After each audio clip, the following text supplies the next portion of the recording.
بسم اللہ الرحمن الرحیم۔ السلام علیکم۔ آج کی ویڈیو میں فتح مکہ، اس کے نتائج اور اس سے ہمیں کیا تعلیمات ملتی ہیں، یہ موضوعات شامل کیے گئے ہیں۔ فتح مکہ، جسے عظیم فتح بھی کہا جاتا ہے، عہد نبوی کا ایک غزوہ ہے جو 20 رمضان سن 8 ہجری بمطابق 10 جنوری سن 630 عیسوی کو پیش آیا۔ اس غزوے کی بدولت مسلمانوں کو شہر مکہ پر فتح نصیب ہوئی اور اس کو اسلامی قلمرو میں شامل کر لیا گیا۔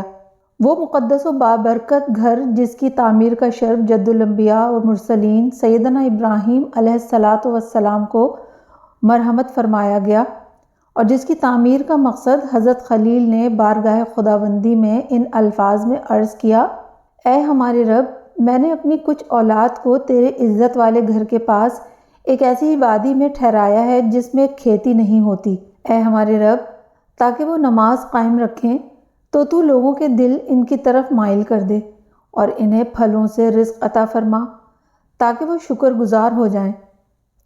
مگر وہ گھر کئی سالوں سے صنم کدہ بنا رہا، جہاں اللہ عز و جل کی عبادت کے بجائے اپنے ہاتھوں سے بنائے ہوئے اندھے، بہرے، گونگے بتوں کی پوجا کی جاتی تھی۔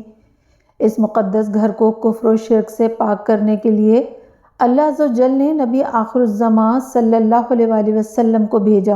اس محسن انسانیت نے صفا کی چوٹی پر جب ایک اللہ وحدہ لا شریک پر ایمان لانے کے لیے لوگوں کو کہا، تو جنہوں نے آپ کی سچائی و امانت داری پر صادق و امین جیسے القاب دیے اور آپ اپنی نیک نیتی و حسن و کردار کے ذریعے ان کی آنکھوں کا تارا تھے، ان میں یکایک نفرت و عداوت کے شعلے بھڑک اٹھے۔ وہ آپ کے سخت دشمن بن گئے۔ آپ علیہ السلام اور آپ کے رفقا کو حرم مکہ میں جانے پر بھی پابندی لگا دی اور طرح طرح کی اذیتیں دینے لگے، حتیٰ کہ وہ آپ صلی اللہ علیہ وآلہ وسلم کے قتل کے درپے ہو گئے، جس پر رسول خدا صلی اللہ علیہ وآلہ وسلم کو حکم ربانی پر یہ بابرکت شہر چھوڑنا پڑا اور آپ اپنے چند ساتھیوں سمیت رات کے اندھیرے میں مدینہ ہجرت کر گئے۔ روز 62 سے 8 سن ہجری تک یہ عرصہ رسول خدا اور دین اسلام کے لیے سخت اور بڑا صبر آزما تھا، لیکن آپ اپنی بلند ہمتی اور نیک ارادے کے ساتھ دین کی دعوت و تبلیغ میں لگے رہے اور اپنی دور اندیشی کے سبب ایسے متعدد فیصلے کیے کہ چند سالوں میں ہی جزیرۃ العرب میں نظریاتی اور عملی انقلاب پیدا ہوا، جس سے عرب کے دور افتادہ خطے بھی نور اسلام سے جگمگا اٹھے۔ چنانچہ ایک وہ دن تھا جب نبی کریم صلی اللہ علیہ وآلہ وسلم کو مکہ سے ہجرت کرنی پڑی، اور اب وہ دن بھی آ گیا کہ آپ صلی اللہ علیہ وآلہ وسلم خانہ خدا کو کفر و شرک سے پاک کر کے خالصتاً اللہ ہی کی عبادت کے لیے مختص کر دیں، تاکہ عرب سے شرک و بت پرستی کا ہمیشہ کے لیے خاتمہ ہو جائے۔ چنانچہ وہ عظیم دن 8 سن ہجری 17 رمضان المبارک کا تھا، جب نبی کریم صلی اللہ علیہ وآلہ وسلم اپنے 10,000 جانثاروں کو لے کر مکہ میں داخل ہوئے۔ واقعہ کچھ اس طرح سے ہے کہ صلح حدیبیہ میں دونوں فریقین کے درمیان کچھ شرائط طے ہوئی تھیں، جن میں ایک شرط یہ تھی کہ 10 سال تک دونوں قبائل جنگ نہیں کریں گے، اور عرب کے دیگر قبائل دونوں فریقوں میں سے جس کے ساتھ چاہیں اتحاد کر لیں۔ تو قبیلہ بنو بکر نے قریش کے ساتھ اور بنو خزاعہ نے مسلمانوں کے ساتھ اتحاد کر لیا، اور ان دونوں قبیلوں میں مدت سے لڑائی تھی۔ بنو بکر کی ایک شاخ بنو نفاشہ نے آب و تیر کے مقام پر موقع غنیمت جانتے ہوئے خزاعہ پر رات کے وقت حملہ کر دیا، اور اس حملے میں قریش نے خفیہ طور پر مسلمانوں کے خلاف مدد کی۔ اس واقعے کی اطلاع جب رسول اکرم صلی اللہ علیہ وآلہ وسلم کو ملی تو آپ نے قریش کی طرف پیغام بھیجا کہ 3 شرطوں میں سے کوئی ایک شرط قبول کر لیں۔ نمبر 1، مقتولین کا خون بہا۔ نمبر 2، بنو نفاشہ کی حمایت سے انکار کر دیں۔ نمبر 3، اعلان کر دیں کہ معاہدہ حدیبیہ ٹوٹ گیا۔ قریش کے نمائندے قرطہ بن عمر نے کہا، ہمیں صرف تیسری شرط منظور ہے۔ چنانچہ 10 رمضان المبارک 8 ہجری کو آپ صلی اللہ علیہ وآلہ وسلم اپنے 10,000 جانثار صحابہ کو لے کر مکہ کی طرف چلے۔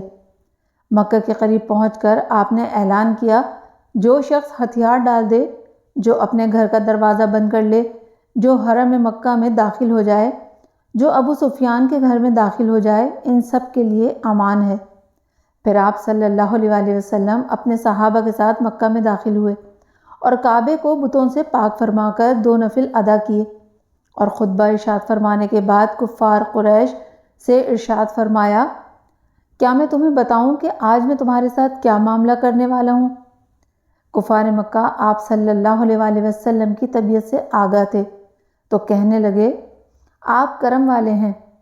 نبی کریم صلی اللہ علیہ وآلہ وسلم کی رحمت جوش میں آئی اور فرمایا، آج کے دن تم پر کوئی الزام نہیں، تم سب آزاد ہو۔ اس غیر متوقع طور پر عام معافی کا اعلان سن کر کفار جوغ در جوغ مسلمان ہونے لگے۔ اس مبارک فتح کے نتائج کیا نکلے اور ہمیں اس فتح میں کیا تعلیمات دی گئی ہیں، ان کا جائزہ لیتے ہیں۔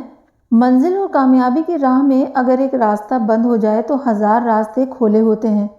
صلح حدیبیہ میں شرائط مسلمانوں کے خلاف تھیں، لیکن جب معاہدہ ہو گیا کہ قریش کے ساتھ جنگ نہیں ہوگی تو نبی صلی اللہ علیہ وآلہ وسلم نے تبلیغ کا رخ عرب کے دیگر قبائل کی طرف پھیر دیا۔ نتیجتاً مسلمانوں کی تعداد میں اضافہ ہوتا گیا اور اسلام پھلتا پھولتا رہا۔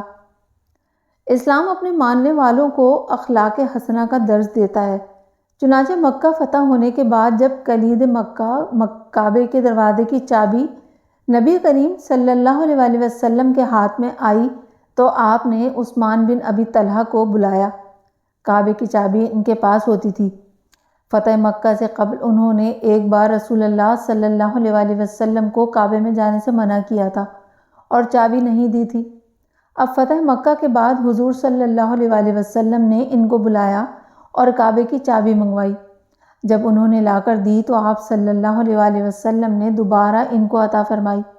اس موقع پر نبی کریم صلی اللہ علیہ وآلہ وسلم نے عثمان بن ابی طلحہ سے فرمایا، یاد ہے وہ دن جب میں نے کہا تھا کہ ایک وقت آئے گا جب کلید کعبہ میرے قبضے میں ہوگی اور جسے چاہوں گا دوں گا؟ تو عثمان بن ابی طلحہ نے آپ علیہ الصلاۃ والسلام کی تصدیق کی۔ بعض روایات کے مطابق عثمان بن ابی طلحہ نے ابھی تک اسلام قبول نہیں کیا تھا۔ حضور صلی اللہ علیہ وآلہ وسلم کا اخلاق دیکھیے کہ پھر بھی چابی انہی کو عطا فرمائی۔ بعض روایات کے مطابق عثمان بن ابی طلحہ نے آپ صلی اللہ علیہ وآلہ وسلم کے اس اخلاق حسنہ سے متاثر ہو کر اسلام قبول کر لیا اور آپ صلی اللہ علیہ وآلہ وسلم کے عقیدت مندوں میں شامل ہو گئے۔ اس عظیم فتح اور عظیم فاتح نے دنیا کو یہ پیغام بھی دیا کہ فتح مندی نشے میں چور ہونے کا نام نہیں۔ جس طرح جدید دور میں فتح کے بعد ناچ گانے، آتش بازی، بیہودہ رسومات کی جاتی ہیں، رسول اکرم صلی اللہ علیہ وآلہ وسلم نے مکہ میں داخل ہونے کے بعد تسبیح و استغفار کی، 2 رکعت نفل ادا کی اور خطبہ دیا۔ سورہ نصر میں ہے کہ جب فتح آ گئی اور لوگ فوج در فوج اسلام میں داخل ہونے لگے تو اے نبی صلی اللہ علیہ وآلہ وسلم آپ اپنے رب کی حمد کیجئے اور استغفار کیجئے۔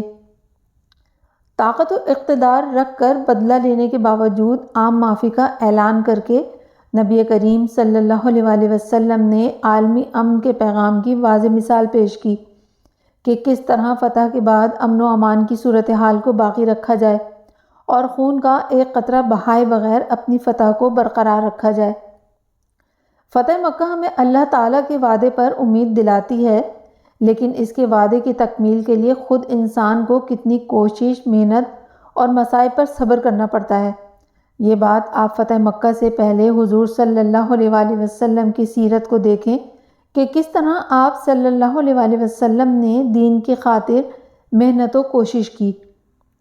حضور نبی کریم صلی اللہ علیہ وآلہ وسلم کا عمل ہمیں یہ بھی سکھاتا ہے کہ دشمنوں کو دوست کس طرح بنایا جائے۔ چنانچہ عفو درگزر کر کے عام معافی کے بعد کئی مخالفین جو آپ صلی اللہ علیہ وآلہ وسلم کے دشمن تھے کلمہ پڑھ کر مسلمان ہوتے گئے۔ چند وہ افراد جن کو خاص قتل کرنے کا حکم دیا گیا تھا، لیکن ان میں بھی صحابہ اکرام نے بعض کی سفارش کی تو معاف کر دیے گئے اور مسلمان ہو گئے، اور اس طرح جزیرۃ العرب سے بت پرستی و شرک کا خاتمہ ہو گیا۔ فتح مکہ کے دوسرے دن آپ صلی اللہ علیہ وآلہ وسلم نے خطبہ دیا، لوگوں، اللہ نے جس دن آسمان کو پیدا کیا اسی دن مکہ کو حرام ٹھہرایا، اس لیے یہ قیامت تک کے لیے محترم اور حرام ہے۔ کوئی شخص جو اللہ پر ایمان رکھتا ہے اس کے لیے حلال نہیں کہ وہ اس میں خون بہائے یا یہاں کا درخت کاٹے۔ مجھے یہ اجازت صرف دن کی 1 ساعت کے لیے حلال کی گئی۔ میرے اس مقام کے بعد اگر کسی نے کسی کو قتل کیا، مقتول کے اولیاء کو 2 باتوں کا اختیار ہوگا، یا تو قاتل کا خون بہا لیں اور چاہیں تو دیت لیں۔ اس کے بعد آپ صلی اللہ علیہ وآلہ وسلم نے اسلام کے تابع دار بننے کی بیعت لی۔ مکہ میں آپ نے 19 دن قیام فرمایا۔ اس دوران آپ صلی اللہ علیہ وآلہ وسلم شعائر اسلام کی تجوید کرتے رہے۔ آپ صلی اللہ علیہ وآلہ وسلم نے مکہ کے ہر گھر میں رکھے جانے والے بتوں کو توڑنے کی ہدایت کی۔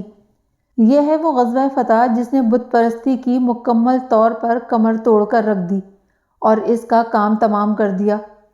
اس فتح کے بعد پورے جزیرۃ العرب کے سیاسی اور دینی افق پر مسلمانوں کا سورج چمک اٹھا۔ اللہ پاک ہمارے پیارے حبیب فاتح مکہ صلی اللہ علیہ وآلہ وسلم کے حسن اخلاق کے صدقے ہمیں بھی با اخلاق بنائے اور دنیا و آخرت میں اس خلق عظیم والے آقا صلی اللہ علیہ وآلہ وسلم کا سایہ رحمت عطا فرمائے، آمین یا رب العالمین۔ امید ہے ویڈیو آپ کو پسند آئی ہوگی۔ لائک کیجیے گا، شیئر کیجیے گا اور چینل کو سبسکرائب کیجیے گا۔ پھر کسی نئی ویڈیو کے ساتھ آپ کی خدمت میں حاضر ہوں گے۔ جب تک کے لیے اللہ حافظ۔